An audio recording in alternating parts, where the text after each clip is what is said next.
देवेश्वर नमस्कार एंड जय हिंद। मैं आज अपने ही गार्जियन जिन्होंने मुझे तब अपनाया था जब मैं भर्ती होने के लिए 18 साल के युवा उनके पास गया था। रानीखेत में उनकी यूनिट थी 13 कुमाऊं, जहाँ पे राजकुमार जी भी जाटूसाना से और subedar major honorary captain Kanwar Singh साहब गाजी गोपालपुर से, यानी छोटा नंगला जिसे बोलते हैं। आज मैं उनके वीरता, सेवा और समर्पण के बारे में बताऊंगा कि कैसे subedar major honorary captain Kanwar Singh ने अपना 32 साल का जीवन सेना में गुजारा। दोस्तों, एक सैनिक की पहचान उसके पद से नहीं बल्कि उसके त्याग और समर्पण से होती है। देशभक्ति कोई शब्द नहीं, ये जीवन जीने का एक संकल्प है। जो सरहद पर खड़ा रहता है वही हमें चैन की नींद सुलाता है, ये याद रखिए आप। वीर वही है जो हर परिस्थिति में अपने कर्तव्य को सबसे ऊपर रखे। सेना की वर्दी सिर्फ कपड़ा नहीं है दोस्तों, ये सम्मान और जिम्मेदारी का प्रतीक है। आसानी से मत लेना इसको। कुछ लोग इतिहास लिखते हैं और कुछ लोग अपने जीवन से इतिहास बन जाते हैं। ऐसे शख्सियत थी subedar major honorary captain Kanwar Singh Yadav. आज हम बात करेंगे उसी महान सैनिक के बारे में जिनका जीवन राष्ट्रीय सेवा की मिसाल है। कैप्टन कंवर सिंह का जन्म 6 जनवरी 1932 को पिता रामस्वरूप एवं माता महादेवी के घर गोपालपुर गाजी में हुआ। दोस्तों, इनके 2 भाई थे जिनमें हरप्रकाश महाराज महामंडलेश्वर, जो बहुत यंग अवस्था में ही संत बन गए थे। दूसरे थे सुबेदार राजेंद्र सिंह, जिन्होंने सीएमपी में 28 साल की नौकरी की। कैप्टन कंवर सिंह की 2 बहनें, श्रीमती कृष्णा देवी का विवाह श्री छोटेलाल यादव जी से, जो दवाना से थे, जो डीपी थे। श्रीमती मूर्ति देवी का विवाह श्री धनीराम यादव, सेवानिवृत्त प्रिंसिपल, बहुतवास से। दोस्तों, कैप्टन कंवर सिंह के एक बेटा सुरेंद्र कुमार था, जिसका विवाह श्रीमती संतोष देवी से हुआ। श्री सुरेंद्र कुमार के 2 बेटे हैं, पंकज एंड आशीष। पंकज का विवाह ज्योति यादव से हुआ है, आशीष का शादी भी नहीं हुआ है। पंकज यादव को एक बेटा व 2 बेटी हैं, त्रियांश, पवी व सौरवी। दूसरा बेटा आशीष का भी शादी नहीं हुआ है। दोस्तों, एक बेटी भी है सुरेंद्र कुमार के, जिसका नाम सीनू यादव है, एमएससी माइक्रोबायोलॉजी है। जो कैप्टन कंवर सिंह की 2 बेटियों में श्रीमती राजबाला का विवाह सुबेदार सतवीर सिंह से हुआ। कमाली से संबंध रखते सुबेदार बहादुर सिंह के बेटे, जो सुबेदार बहादुर सिंह भी 13 कुमाऊं में थे। सुबेदार सतवीर 19 कुमाऊं से सुबेदार के रैंक से पेंशन आए। इनको 3 बेटे हैं, हवलदार दीपक यादव इंडियन आर्मी में जो क्लर्क है, अरविंद कुमार, योगेश कुमार। श्रीमती प्रेमलता का विवाह Shri Vijendra Singh, sub inspector Delhi police से, वो भी कमाली शनि सतवीर के ही छोटे भाई से हुआ। इनको एक बेटा है पीयूष यादव और एक बेटी निशा यादव। दोस्तों, ऑनर कैप्टन कंवर सिंह जी का शादी श्रीमती प्रकाशवती देवी से हुई, यानी सुरेंद्र कुमार की माँ का नाम श्रीमती प्रकाश देवी, जो बिल्कुल एक भगवान जैसी एक गॉडेस लगती है, यानी देवी लगती है, इतनी भोली भाली, जिन्होंने मुझे खासकर जब मैं ट्रेनिंग कर रहा था बहुत चूरमा खिलाया, बहुत गोंद के लड्डू खिलाए। अपने बेटे की तरह मुझसे प्यार करती थी। रहीम जो उनकी बेटी थी वो थी 8-9 साल की, और जो सुरेंद्र था ये भी 1-2 साल बड़ा था उससे। इन दोनों को मैं शाम को पढ़ाने के लिए जाया करता था। जैसा मैंने बताया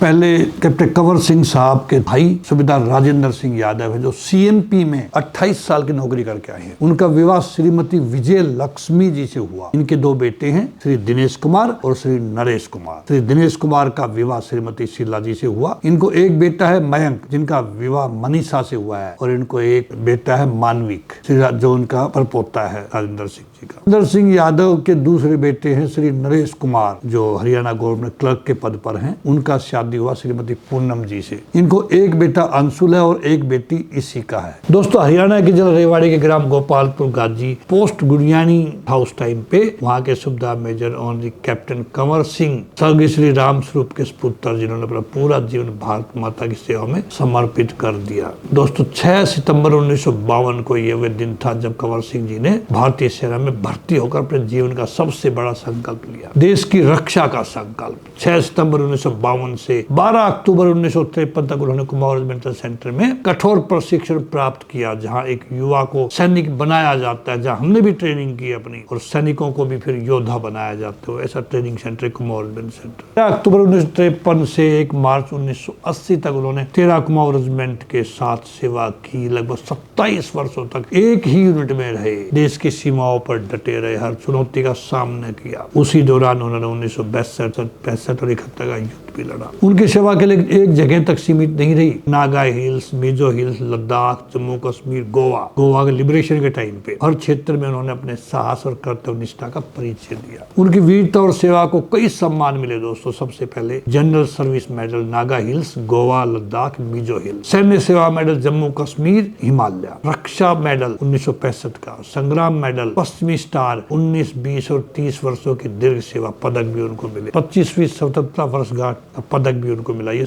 पदक सिर्फ उनके लिए एक सम्मान नहीं था, बल्कि उनके बलिदान, अनुशासन और देशभक्ति के प्रतीक है दोस्तों। सेना में उत्कृष्ट सेवा के बाद भी उनका योगदान रुका नहीं। उन्होंने एनसीसी में प्रशिक्षक के रूप में नई पीढ़ी को राष्ट्रीय सेवा का मार्ग दिखाया। दिल्ली में वो 2 जगह दिल्ली गर्ल्स बटालियन में रहे, एनसीसी में सुधा मेजर, और 6 दिल्ली बटालियन एनसीसी। उन्होंने हजारों युवाओं को अनुशासित किया, देशभक्ति नेतृत्व का पाठ पढ़ाया। उनकी धर्मपत्नी श्रीमती प्रकाशवती देवी, जिन्हें हर कदम पर उनका साथ दिया, हर कठिनाई में उनका संबल बनी रही। 31 जनवरी 1984 को लगभग 32 वर्षों की गौरवशाली सेवा के बाद वो भारतीय सेना से सेवानिवृत्त हो गए। लेकिन एक सैनिक कभी रिटायर नहीं होता, वो हमेशा राष्ट्र का प्रहरी बना रहता है। उन्होंने आकर के अपने बिजनेस की दूसरी पारी शुरू की और काफी अच्छा काम किया उन्होंने। सुविधा मेजर और कैप्टन कंवर सिंह एक नाम, एक प्रेरणा, एक विरासत। ऐसे वीर सैनिकों के कारण ही हम आज सुरक्षित है। आइए हम सब मिलकर उनके जीवन से प्रेरणा ले, देशभक्ति, अनुशासन और कर्तव्य को अपने जीवन में उतारे। दोस्तों, कठिनाइयों में जो डटा रहे वही असली सैनिक कहलाता है। देश के लिए जीना और देश के लिए समर्पित रहना ही सच्ची वीरता है। हर पदक के पीछे एक कहानी होती है, साहस, संघर्ष और बलिदान की। एक सच्चा सैनिक कभी रिटायर नहीं होता,